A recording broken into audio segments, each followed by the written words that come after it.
Après de longues heures d'attente, les scientifiques explosent de joie.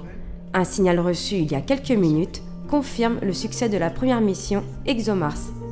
Le satellite, quand il va se mettre en orbite, là, maintenant il est en orbite, mais pendant l'année qui va venir, il va venir se frotter dans l'atmosphère de Mars pour se mettre en orbite autour de Mars pour pouvoir faire ses observations.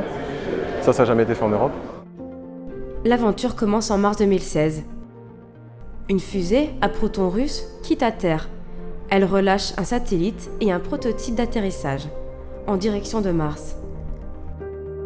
Le voyage dure 7 mois. À l'approche de la planète rouge, l'atmosphère diminue sa vitesse.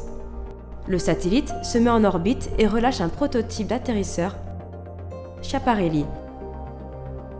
Il servira pour les prochaines missions. Il y a beaucoup trop de complexité amenée par l'homme dans une mission interplanétaire. Donc aujourd'hui, on a encore beaucoup de choses à apprendre avec des robots, donc il vaut mieux envoyer des robots.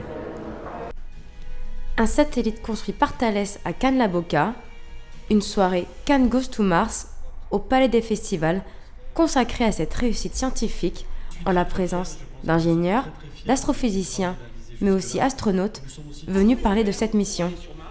On a une feuille de route, on sait les recherches, les innovations, les problèmes à résoudre. Ça permet la rencontre entre le public et des spécialistes avec des données concrètes à leur montrer, des images. Ça permet de les faire rentrer un peu dans ce monde impalpable. Si vous êtes fanat de l'automobile, vous allez au salon et vous pouvez toucher la voiture, sentir l'odeur du cuir, vous asseoir au volant. Mais l'espace, pour la grande majorité des gens, c'est un truc virtuel qui se passe très haut, c'est compliqué.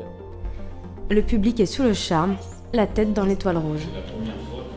Mars fait rêver tout le monde, donc effectivement j'étais curieuse de voir un petit peu l'atterrissage de la sonde.